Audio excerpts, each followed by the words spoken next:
రేవంత్ రెడ్డిపై మాజీ మంత్రి తలసాని శ్రీనివాస్ యాదవ్ చేసిన వ్యాఖ్యలు రాజకీయ దుమారాన్ని రేపుతున్నాయి.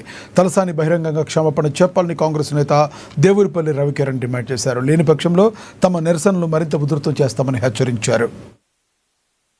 మొన్న ఒక కంప్లైంట్ ఇచ్చామని తలసాని శ్రీనివాస్ యాదవ్ గారి మీద. మిమ్మల్ని ముక్కలు చేస్తాం, నరికేస్తాం, మీ అయ్యా జాగిరా అనే మాటలు కరెక్ట్ కాదండి. దట్టు ఒక సీఎం హోదాలో ఉన్న మనిషి పైన అలాంటి వ్యాఖ్యలు చేయడం కరెక్ట్ కాదు.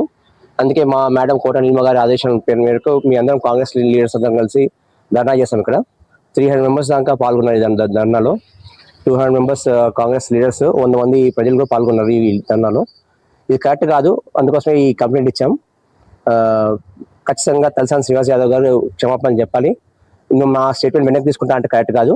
పబ్లిక్ లో 100 మంది ముందు దూషించి మేము పక్కకు జరిగిన స్టేట్మెంట్ వెనక్కి తీసుకుంటా అంటే కరెక్ట్ కాదు. పబ్లిక్ లోనే క్షమాపణ చెప్పాలి.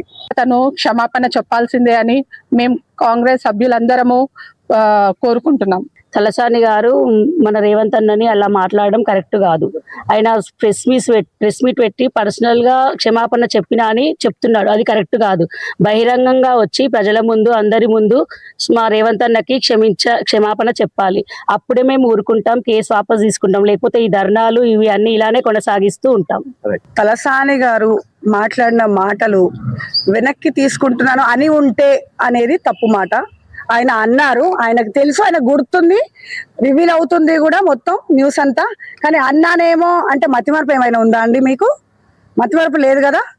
సో గుర్తు పెట్టుకొని అన్నాను అని హానరబుల్ చీఫ్ మినిస్టర్ రేవంత్ అన్న గారికి బహిరంగంగా సారీ చెప్తేనే, అపాలజీ చెప్తేనే మేము ఊరుకునేది. అప్పటి వరకు కేసు వెనక్కి తీసుకునేది లేదు.